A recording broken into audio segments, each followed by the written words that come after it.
Welcome, friends, to Beyond the Crucible, the podcast that dares to talk about setback and failure, but not so we can commiserate. It's so we can elevate.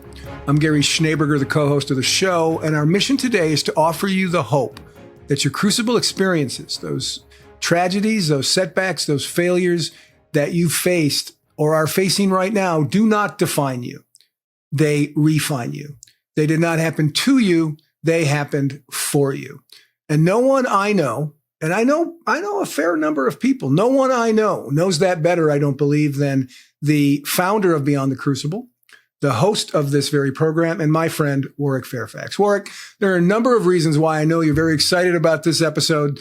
And only one of them is the fact that this is, don't hold me to the number, but the 1,732nd guest we've had who's also from Australia. So I know you're very excited, not just about that, but about plenty. Right. I don't know how that happens, but somehow it happens. But yes, very excited about this conversation and very much looking forward to it. Our guest today, folks, is Vanessa Vershaw, recognized as an elite peak performance coaching psychologist, entrepreneur, and transformation strategist.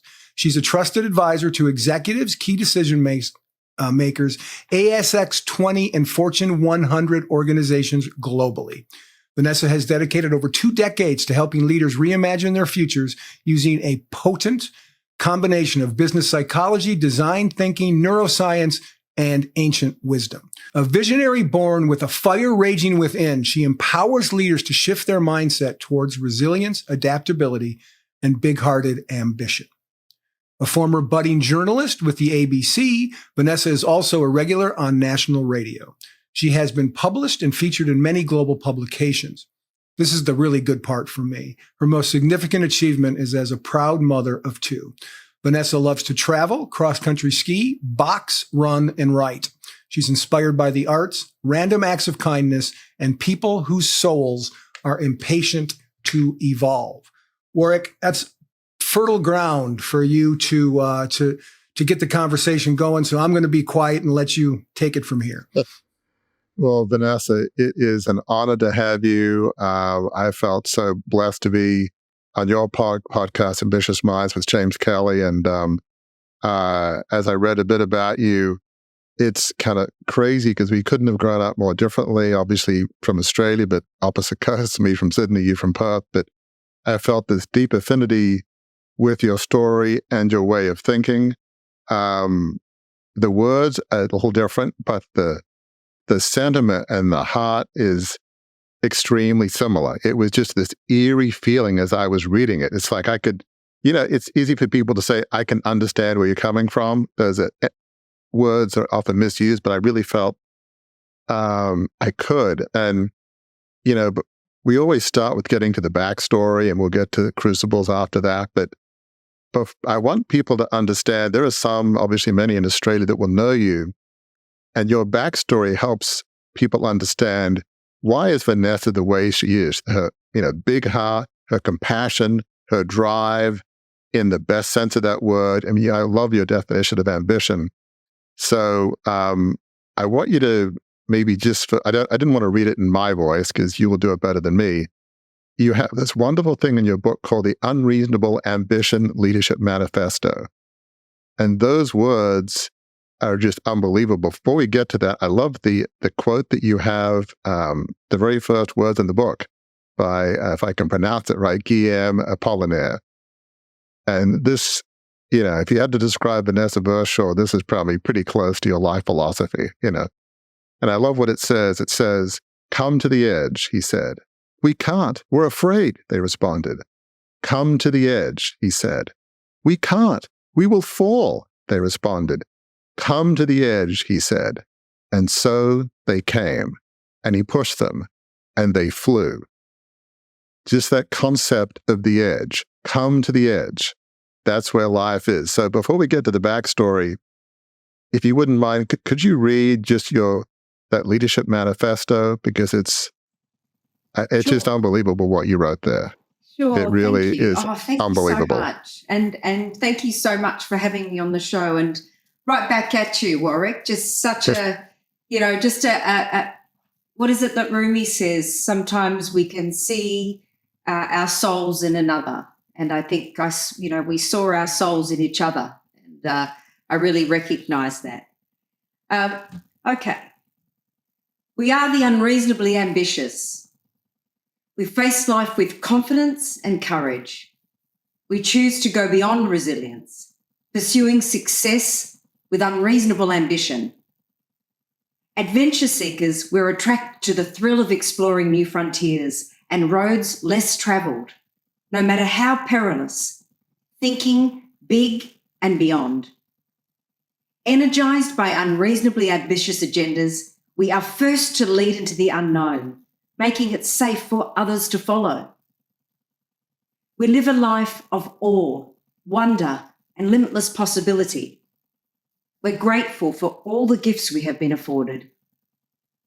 Compelled to go against the grain, we revel in uncertainty, trusting in our ability to solve impossible challenges against all odds. Rebels with a cause, we are driven by a high calling to make a difference in our world. We are relentless and passionate in our pursuits and boldly inspire others to action. We are humble and copy no one, leveraging our creativity to imagine worlds that don't exist yet for others to play in. We believe in magic and miracles. We have unshakable faith in the limitless potential of all people and our planet. We don't run from the storm. We are the storm. I mean, that is mind-blowing what you've said there. Unreasonably ambitious, driven by a high calling. We are the storm. Just embrace the storm. There's so much there. So it's, for those that maybe aren't as familiar over here with you, those are mind-blowing concepts, but I want to go back to understand your upbringing and your crucibles were the cauldron in which your life philosophy was formed. You have deep convictions, and those come from that. So just let's go back a bit and understand, where does this life philosophy come from? So talk a bit about how you grew up, and from what I understand, it sounds like it wasn't easy. There were challenges from like moment one, perhaps. So just talk about, what was it like for young Vanessa growing up? Tell us a bit about that. Sure. So what a lot of people don't know about me is I grew up in a non-English speaking household. So my mother is Greek Italian and my father is Dutch Norwegian. And so they were I'm a first generation Australian. And so, as is quite common when you come from an immigrant background, it's a very different kind of experience where, even though you're living in Australia, you're still very much outsiders to the dominant culture. And so as a result, we kind of clung together quite a bit. And I watched my parents and indeed my grandparents really experience, social ostracism, losing status. My mother had come from means, my father had come from means, and moving to Australia meant that they had lost that status and had been treated quite poorly when they arrived in Australia. So, for example, my grandfather was a professor of philosophy at the University of Turin in Italy, and he was sent to a tyre factory to work when they landed in the 1960s in Australia. Some very interesting experiences, and suffice it to say that it caused a lot of breakdown in my parents' families at that time, and led to my father actually becoming a lawyer and so on, but getting caught up with the wrong crowd quite early on in life. Very entrepreneurial, really attracted to danger, very clever. We always said my father could have been the Prime Minister of Australia, but unfortunately fell in with the wrong crowd, and so started to develop a taste for, drinking. And so I grew up in an environment where my father became addicted to alcohol quite early on. And that was very, very tough. We saw him at his worst. And, with these types of situations, he became an animal sometimes. It was just, I was exposed to things very early on that, you don't want to be exposed to. And it led to the breakdown of the family unit and my father going off and getting posts around the world and me not really seeing him. I remember when I was 7 years of age, it was my birthday, 25th of August. It was my birthday, and I woke up, and in the hallway of our Mount Lawley home were all his suitcases on the actual day. And it was a very somber day, and he left. And that was kind of the beginning of me being exposed to some pretty harrowing situations as I grew up. With that came bankruptcy and financial instability. So my father was a very high-functioning alcoholic, and we experienced moments of extraordinary wealth. He did very well. He's a very clever man. And also people knocking at the door to repossess the cars, take the keys to the house. So from riches to rags, riches to rags. So this just incredible instability as, my parent went on this very messy entrepreneur journey. And my mother, who couldn't cope. So we joke now, but I talk about, Mum, you spent the first 20 years after Dad left on the sofa. She went through pretty major depression, and I watched all this as a child. And so what did that do to me? It made me not get the emotional support that I needed growing up, being exposed to some very adult realities early on, and really having to raise myself and find my own moral compass from a very early age, because I just didn't have those role models. My parents just weren't present. And again, I'd seen some pretty dark things that no child should see. And I didn't have very high self-esteem as a result. I just didn't get that love. And then, unfortunately, going on to school then, I did very well academically. I always did very well academically, and also in other matters, just somebody who was very, very curious and won a lot of prizes and awards. But unfortunately, just when I started to heal and enjoy the recognition that came from that and the self-esteem that came from that, it was almost a double-edged sword. I was also the most loved to be hated, and kids started to bully me at school.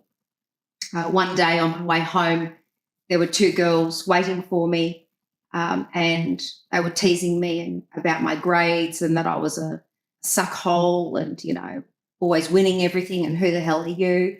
And they pinned me down and burnt me with cigarettes and then ran off. And so these are the types of kind of experiences that I had going on through my childhood, and feeling quite alone and kind of having to raise myself and find my way. And then going into the corporate world, so a whole lot of study going into the corporate world, and then facing it again, where again, early on I was being groomed to succeed in a CEO role. I was told by the CEO that I was going to be his likely successor in a few years' time. And again, going through this whole bullying and gaslighting scenario again. So I seem to have unwillingly attracted, the high. I almost feel like Icarus, if you're familiar with the Greek mythology of Icarus. It had felt like every time I started to get myself up, I'd get knocked down again. And there have been so many moments of me rising, and then bang, just, oh my God, the rug just getting knocked out from under me just when I thought, okay, things are getting better, boom, another kind of tidal wave of challenge that I've had to deal with. And then, another part during that time was working with, whilst I was also getting bullied at work, watching some of my senior executive clients be bullied by other women as well during that time. And that was a really big moment for me, where I got so angry. I thought, again, here we go again, that I decided to write a book about it. And I wrote a book called Bitch Fight, which was about women bullying other women and how that actually impacts our desire for progress and advancement. And I thought when I wrote it that I would be voted off the island by other women because, that's been my history, right? Nonetheless, I've always done it anyway. I'm kind of always I don't care. At this point, what more can you do to me? That's where I've kind of landed is, with all this stuff in life, what more can you do? You know what? Screw you. I'm going to write the book and we'll see what happens. And I actually expected the tomatoes to be thrown from every angle, but they weren't. They weren't. Instead, I had letters of gratitude and phone calls and public acknowledgement saying, thank you for writing this book. Finally, someone is talking about this issue that we don't talk about. And I remember one moment where the director of a clinical psychology practice called me and said, Vanessa, I just want to thank you because I don't know if you know, but I've had 2 clients who haven't taken their own lives because you wrote this book. You've given them the skills to get through it. And, that's why I'm here. That's why I'm here. Irrespective of what has happened to me in my life, my sole purpose, and I think what it has prepared me for, is I want to create the life that I want to live. And I take responsibility for that. That's in my hands. Certainly my childhood set me up in a certain way. And some might say, well, it probably set you up for the worst of life. But actually that's not how I responded. I actually believe that it's in my hands. And so that's how I've lived my life. And I'm here to help others find their joy and create the life they want. I want to go back a bit because you said some fascinating things. I mean, given the way you grew up, and you've said this, it's sort of a miracle that you are where you are and the attitude you have. I mean, life is obviously about choices and you made some good ones. You could have made a bunch of bad ones. None of us make perfect choices all the time, but you certainly avoided a lot of bad ones. You could have said, what's this with, talk about the American dream. What's this with the Australian dream? I mean, immigrants come and they're mistreated and your parents were mistreated. That probably affected you too. You said that's unfair. That's wrong. Society is just built to kind of persecute us. Your dad with, boom and bust and addiction. There's a lot of reason to be bitter there. Your mom maybe having her own challenges. You had a sea of things you could be bitter about. Those girls that just bullied you and the cigarette butts. I mean, it's just, and then, you're bullied at work by other women. It's like, do I have a sign on my back that says persecute me? Am I like Job in the Old Testament? What is it about me that attracts terrible people that want to just mistreat me? I mean, what? I mean, why? But so I guess I'm sure the audience is curious. You've gone through so many crucibles. Most people would, they would go to addiction. They would just persecute themselves, persecute others, but you didn't. I mean, it doesn't make sense in a lot of ways that you didn't end up, I think you've even said like in a ditch or words to that effect. I mean, how come you didn't? Because a lot of people would have said, Vanessa, I get it. I wouldn't judge you for it. I'd get it.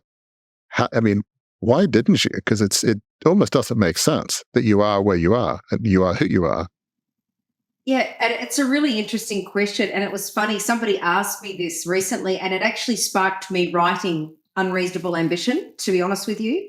One of my mentees, a senior executive in mining, asked me, she said, V, people call me V, she said, and she wasn't trying to be rude. She just wasn't even asking about my history, which I'll go back to. She said, how is it that you get a seat at the table? How have you been able to, get to where you are today?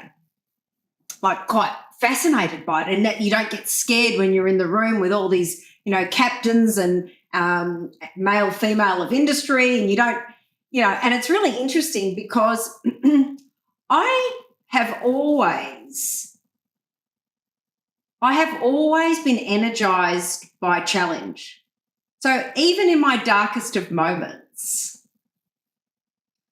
I've always I've gotten a little angry, I guess. And it's never something I wanted for myself.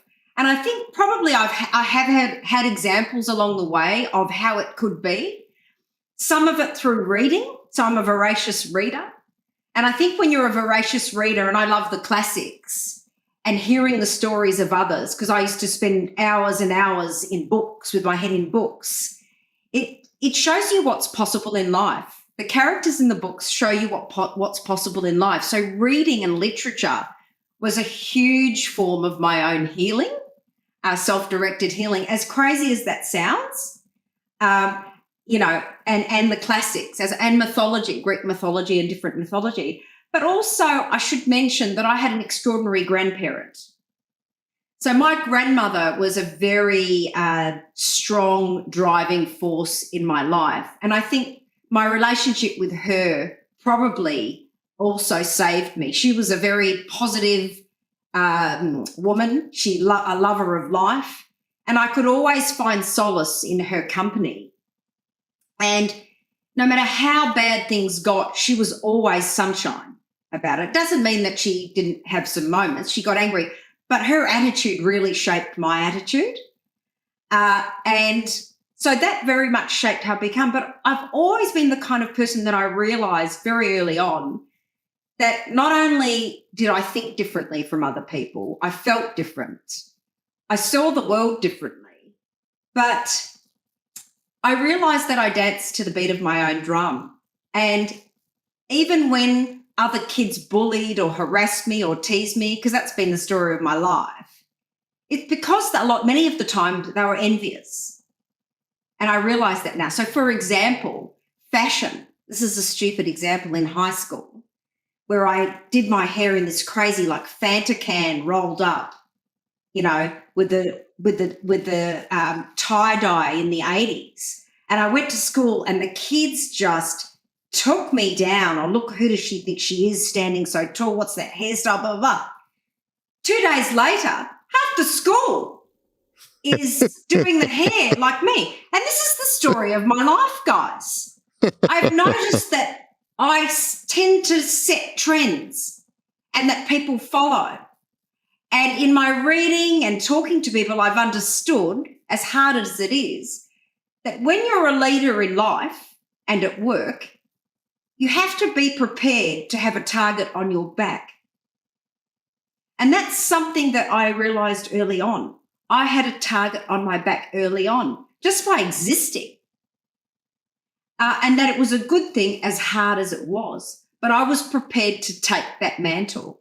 You know what you're sharing, Vanessa? It's just so eerie because so much of what you relate to, I feel like I can understand in some ways. Just briefly, I guess. Obviously, we talked a bit about on your podcast, but we couldn't grow up more differently. But in one sense, I always had a chip on my shoulder because I grew up in Sydney, in the whole Fairfax media, Sydney Morning Herald, The Age, Financial Review, and all that. And they say about Sydney and Melbourne. Sydney has society, Melbourne has establishment, is sort of the lingo that I grew up with. Well, basically, there's wealthy people in Sydney, but there isn't old money. And so I've always felt different. I went to a good boys' school in Sydney where the boys were, parents were like, I don't know, doctors, lawyers, stockbrokers. But I got teased even there. These weren't impoverished kids. I mean, the fees were high. But they always said, and obviously in Australia, we're familiar with the whole tall poppy syndrome. Well, I get that. It was like, so Ark, you think you're better than us. And these are kids of impoverished backgrounds, okay? And I said, no. Or they'd say, how much money do you have? And in some stupid way, I'd say, I don't know. Maybe my parents had $1 million. Well, that was a few zeros short of what reality was. But what did I know at age 6 or 7? I mean, value of the dollar didn't mean a whole lot to me. And how many cars did your dad have? And he had a bunch because he had like a 1928 Bentley. He had a 66 Aston Martin, almost exactly the same model as James Bond had in Goldfinger. So he had some nice cars. Beautiful. Beautiful. But yeah, I was sort of teased, and we're different, but yet so much of what you're sharing, I feel like I kind of get that of being different. And one thing I wanted to say, just to cycle back on what you said, sometimes when you're standing up in your own presence and your own truth and your own light, it threatens people. Good people threaten others. And so really the fact that you've threatened so many people and were bullied, it means you were doing something right. You were being something glorious almost in the full sense of that word. So anyway, all that's to say is I definitely can feel like I can relate in some sense, but yet you were being who you were intended to be, and that threatens people. Well, you understand that now. You didn't Well, I in high do, school. and it's really interesting since then, bumping into people from my past life and them saying, I'm so sorry. You know that I actually was secretly in awe of you. And I think, wow, better late than never, I guess. Not that I need your awe person. But, that's what people kind of say. But it's really interesting, the question you asked me around why I haven't become my pain. I think a big part of it is because of the background I grew up in and seeing my parents suffer and struggle, and because of, I guess one of my gifts is I can see straight into you. I've always been able to see into the soul of another person. I don't know how to describe it. I was trying to describe it to Gary. I said, I'm not a witch. But I'm not a witch, I promise, but I've always been highly intuitive. Right. And I'm a very spiritual person as well. And so I'm highly intuitive, and I can just see. I don't know how I do it. I can just see. I see you. And so when I meet someone, I don't care about your money. I don't care about your status. I don't care about all of that stuff. I look into you and I talk to you. And that's why I can do what I do. That senior executive that asked me, I don't see power distance, you see. Power distance meaning the distance that we put or we place between someone who we think is at a higher level in society or work. I've never seen it. I just see you. And my clients will always say to me, how do you know that? How do you know this? How do you see me? You speak my language. Because that's what I'm about. And my background has prepared me for that. It enables me to tap into your authentic self very quickly so that you can be screaming at me, or you can be posturing, you can have your social mask on, you can be a jerk even. But I don't see that. I see you. And that's what I speak to when I meet people. And I think that's what saved me, I think, that I see people as they really are. When you say that, Vanessa, I guess my curiosity is thinking, how did that happen? There's something about your background that caused you to have incredible empathy, incredible intuition to really see people at a soul level. And obviously you've had, psychology training. Where do you think that came from? What mix of upbringing led you to be that? Honestly, I wish I knew. I've always been like this. I don't know how to define it even. And I describe myself as an empath in Unreasonable Ambition because that seems to be the term that people use. But unlike, I believe I'm divine-led. And I know that might freak some people out, but I have a very deep and connected relationship with my spirituality and with faith. And I don't talk about that often because, a lot of people aren't where I am, but I'm being really upfront and saying I pray, I'm deeply connected to a higher order in life, and I meditate, and I'm very much tapped into my ancient wisdom and intuition. And even when, for example, my attitude to things not going well or perhaps I don't get that project that I really wanted to work on, or I don't get to work with a person, or I'm being mistreated in some way, or something's happening and it's not going my way, I truly believe, with every fibre of my being, that there's a reason. And I have a lot of solace and faith in that. I don't get bitter. I don't get twisted. I don't say, why didn't I get it? Blah, blah, blah. No. I trust. I trust that I'm working with you because I'm supposed to be working with you. So we are divine led. I've been brought to you.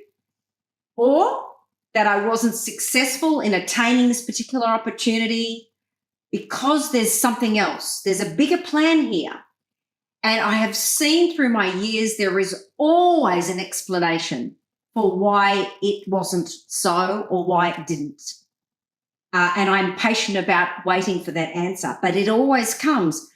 And inevitably, I recognize most of the time that I dodged bullets and I'm being protected. And that's how I feel. I really do.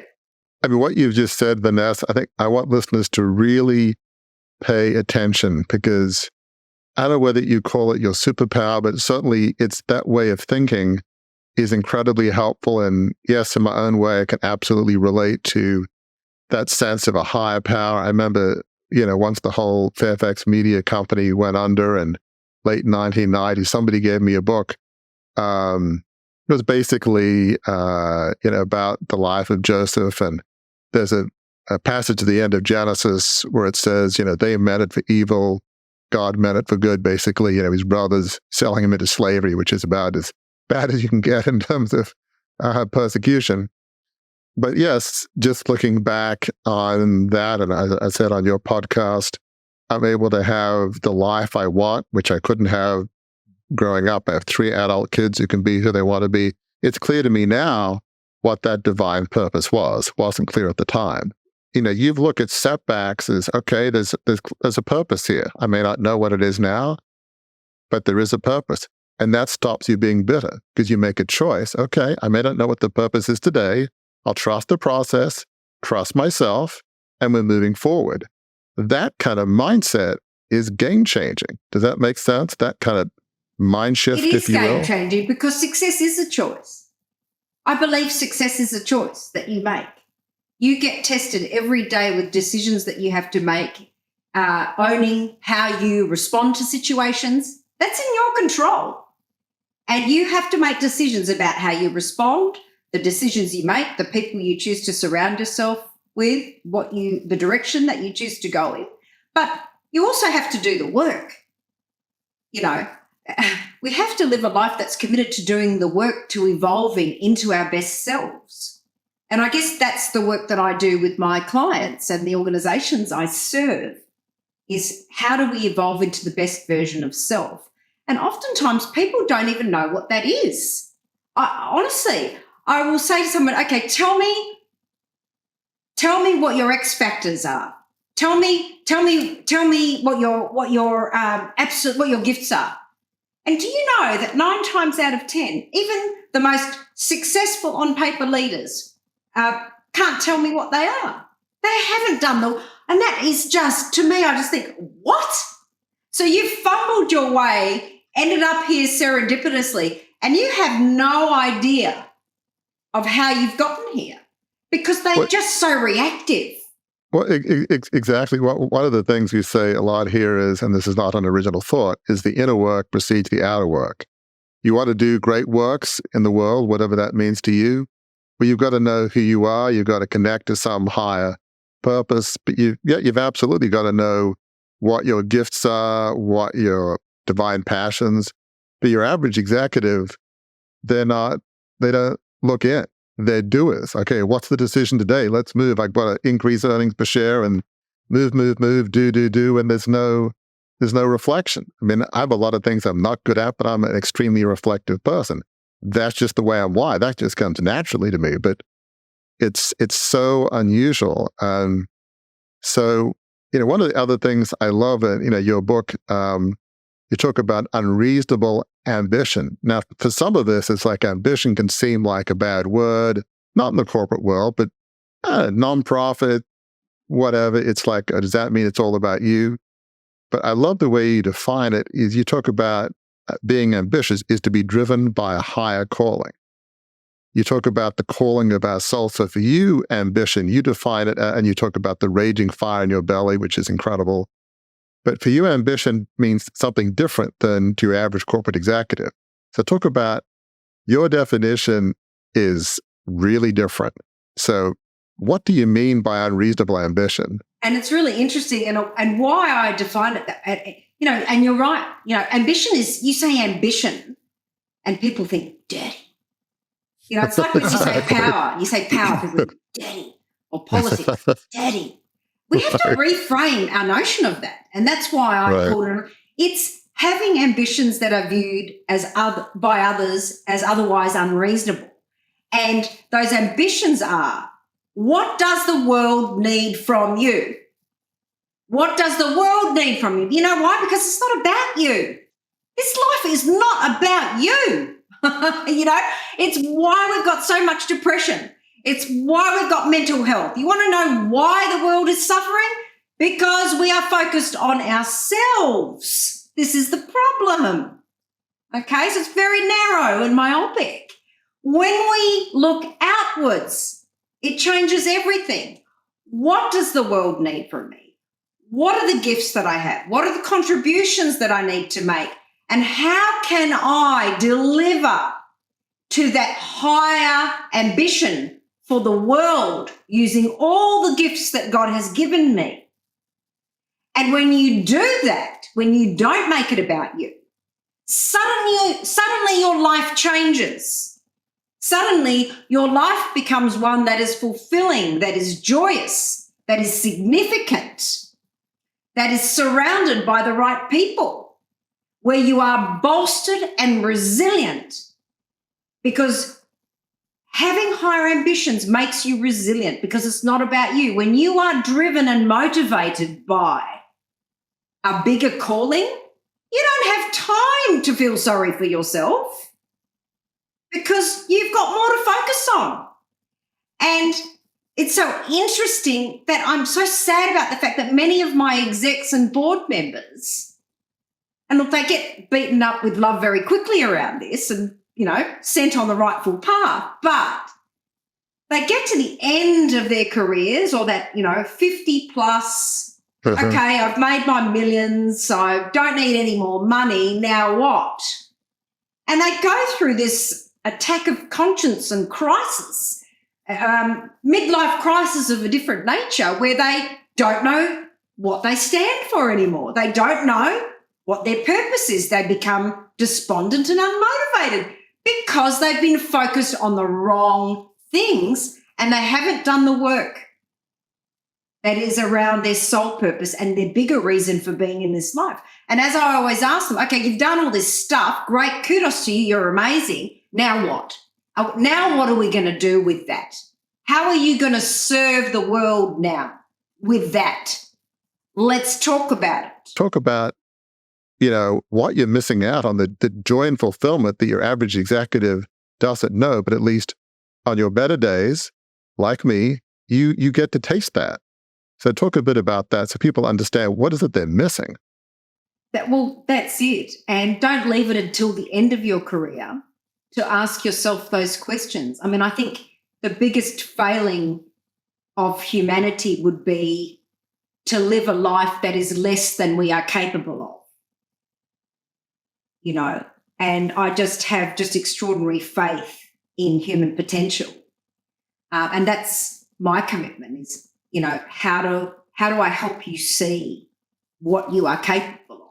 And now go do it. Now just go do it, And when you do that, it changes everything. I mean, it does. It really changes everything. And I just want to say, because for the listeners or for the viewers today, please don't think that when I talk about ambition, I'm saying that you are less than if you don't want to make a dent in the universe. Your definition of happiness and success is whatever it means to you. There's no yardstick. It's whatever that thing, as you define it to be, means to you. And it's different things for different folks. For some, it's, energy transition.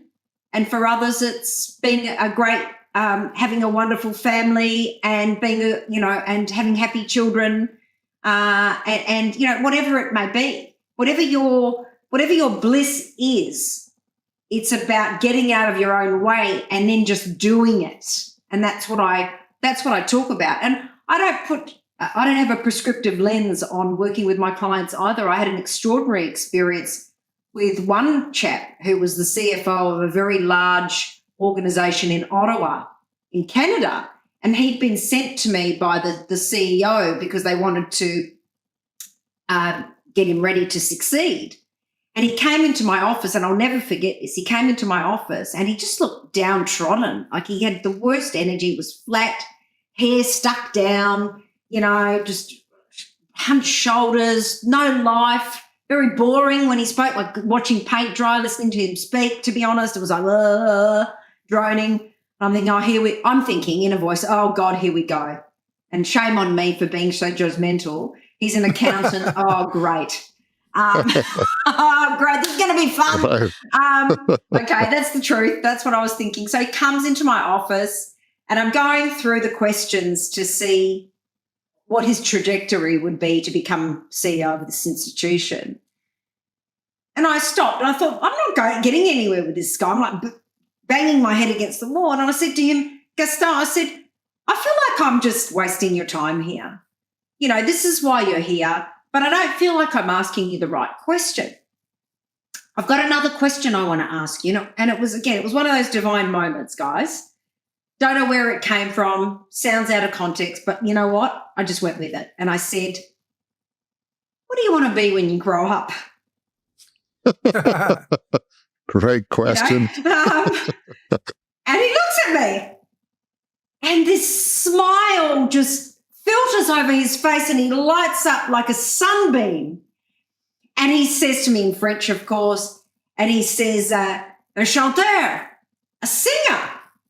And I'm looking at this guy and I'm listening to the words coming out of his mouth and I'm thinking, yeah, okay, dreaming. And I said to my outer voices, tell me more. Moi un peu plus.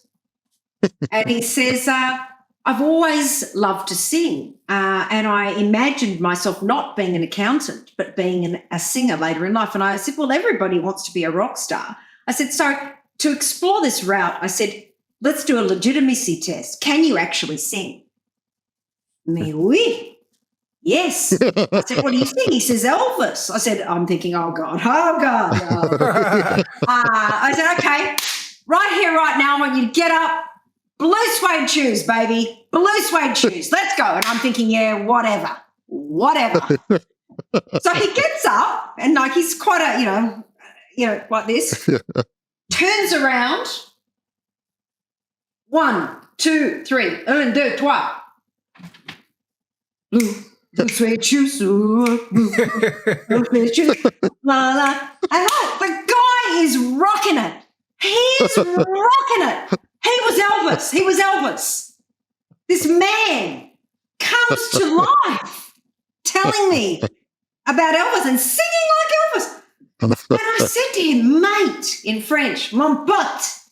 I said, you sing like Elvis. I know. He says, well, what are we going to do about it? He looks at me and goes, really? I said, yeah, really. So our work, and look, I hope that his boss never listens to this podcast, because our sessions were focused on him becoming an Elvis impersonator and how I was going to help him get there and building the plan for that. And guess what? He is. So I believe. But we have to know what that thing is. And when I asked him, why do you want to sing? Why do you want to be an Elvis impersonator? You know what he said? He said, because it makes people happy. Wow. Right? And that is so noble and so beautiful. And that, my friends, is why we are here. What is that thing that makes your heart sing, and do that thing, or bring it into your life in some way. And that's really enough said on that. Extraordinary experience. I'm going to add something else to it just because. So when Warwick printed out some things manifesto from Unreasonable Ambition. Now, I don't think of myself as terribly intuitive, and nobody else really does either. But as soon as I looked at it, Vanessa, for some reason, and I've co-hosted more than 200 shows with Warwick on this podcast. And this is the first time I've ever thought, I wonder if unreasonable ambition, or whatever the phrase is, I wonder if this phrase is an anagram that would make any sense. So I plug it into an anagram generator about an hour and a half ago, 2 hours ago, and this is what it kicked out. Okay. Unreasonable ambition is also, if you rearrange the letters, sure, maintainable boon, meaning a sure, maintainable, something that is beneficial or helpful. And that's what you've just been describing, right? What that accountant did in becoming an Elvis impersonator, it was sure, it was maintainable, and it was a boon, both probably to his career a little bit and certainly to his spirit and his soul. And I have no idea. I will probably never do an anagram again when a guest comes in, but I did it for you, and that's what I got. And I think that's divine. So 100%, 100%. And I do want to say to everybody listening as well, please don't think again that I just told or I just guided Gaston to quit his day job, just to be clear, because we have to be realistic. But what we did do is come up with a plan to help him phase out, if that makes sense. You know, I'm very mindful of giving bad advice and saying, people that come to me, I'm going to, quit my fantastic job right now. I'm going to start up an ice cream stand. Well, no, that's not what I'm suggesting. So just caveats. Don't give up your day job, everybody. Make sure that you have a plan to phase into your dream job if you're not doing it, or to incorporate it as part of your daily experience. So that's the other way you can do it. Okay, because we do have bills to pay.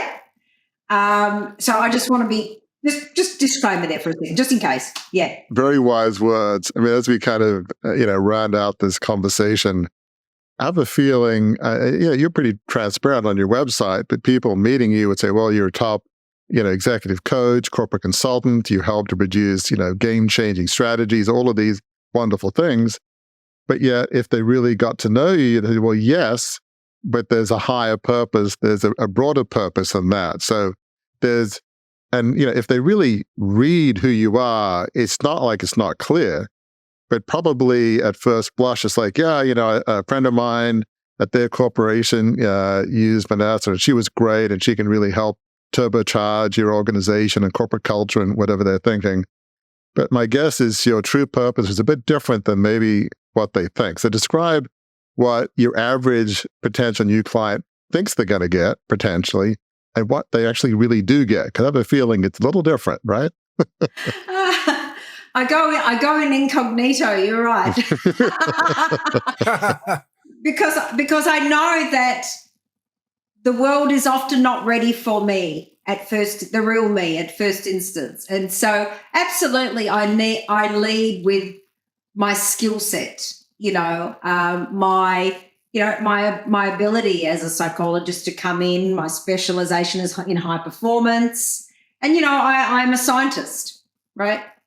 I'm a scientist who comes in and works as a scientist and dissects and figures out what's working, what isn't, and then helps you solve for that. That's why I'm brought in as the expert in those areas.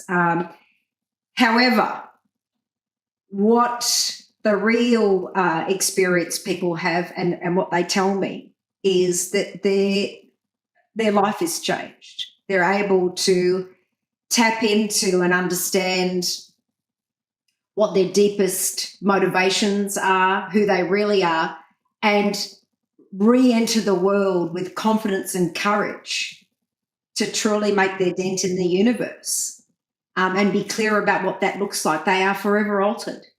And I remember and that's what I love to do. They believe in magic and miracles. They believe in magic and miracles once I've had my time with them. They really do. And I say that, I use that language, but you get what I'm trying to say. And which is just truly such a beautiful thing. And some of my clients talk about, have you had the Vanessa experience? And when I was working in North America, because I was there for 10 years, they used to call me the dream weaver, which was beautiful. You know, if you want to figure out how to truly realize your wildest and greatest ambitions and live an extraordinary life beyond measure, here's someone you can talk to figure out a way. And I just love that. I just think that's what you're really getting. That sounds you heard, listener and viewer, is the captain has just turned on our fasten seatbelt sign, indicating that we are beginning our descent to wrap up this episode, but we're not there yet. Warwick will have some questions, I'm sure, after this. But Vanessa, what you just laid out, I would be remiss if I did not give you the chance to tell folks how they can find you on the internet, how they can learn more about you in case they want to engage or learn more about some of the things that you've talked about here. Sure thing. Oh, look, I don't have a very big social profile because of the nature of the work that I do, but you can find me on LinkedIn under Vanessa Vershaw. I have an Instagram, Vanessa Vershaw. I have an Unreasonable Ambition Instagram. Again, not as active as a lot of people, but nonetheless they exist. And also my website, vanessavershaw.com. People can find me. We're about to actually launch my new website, which is quite exciting. So that's the best way. Just shoot me a line, message me, and anything you want to know. I'd love to hear from anybody that would like to be forever altered. Warwick, back to you. I feel like, life is about choices. And you've chosen to use the pain that your parents went through, that you went through, the bullying, the gaslighting, the being, mistreated just because, your light shone so brightly that made other people jealous. The brighter your light shone, the more that it turned up jealousy. So what are you going to do? Shrink back? No, that's not what Vanessa Vershaw does. You don't shrink back in the face of hostility and envy and bitterness. So you went through these experiences, but because of your choices, you chose to go down a path of helping others, of being a light that helps bring the inner light and other people. I mean, that is a tremendous calling. You are who you are because of the choices that you've made. And I think we all, we don't have to be, me or Gary or Vanessa, but, we need to be, as you said, the best version of ourselves. And you really show us it can be done, irrespective of background and troubles. You made that choice. So there might be some people listening, and maybe today is a very bad day. They're being fired by an ungrateful boss, or they may be being mistreated as a kid. And it's easy to get angry and bitter and say the world is against me, and just go down a black hole, go down to substance abuse or whatever. What would you say to that person who maybe today is not a very good day, it's a terrible day, and they're feeling angry and bitter and the world is against me? What is the point of trying? What is the point of even trying to get out of that pit? Let's just give up. What would you say to that person who's maybe going through those understandable, very negative mindset? I'd say choose different.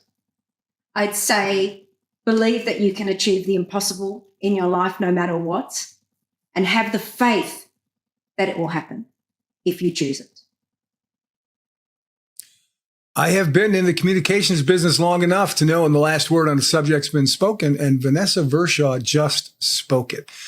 I got to admit, part of me, Vanessa, wish you would have sung it like Elvis, but you spoke it, and that's still very effective. So, listener and viewer, until the next time we're together, we ask you to please remember this. We know your crucible experiences are difficult. You've heard Warwick and Vanessa talk about theirs, and they were difficult, but they're not the end of your story. When you learn the lessons of them, when you dig into them, explore them a little bit about how they happened, why they happened, how they affected you. And especially in Vanessa's case, who she said before we started talking, she hasn't talked about a lot of the things that she talked about on this show until this show. when you speak about it, when you give voice to it, it can lead to healing, and that healing will set you on a journey that can be the best journey of your life, because where that journey will lead as you move beyond your crucible is to a life of significance. If you enjoyed this episode, learned something from it, we invite you to engage more deeply with those of us at Beyond the Crucible. Visit our website, beyondthecrucible.com, to explore a plethora of offerings to help you transform what's been broken into breakthrough. A great place to start? Our free online assessment, which will help you pinpoint where you are on your journey beyond your crucible and to chart a course forward. See you next week.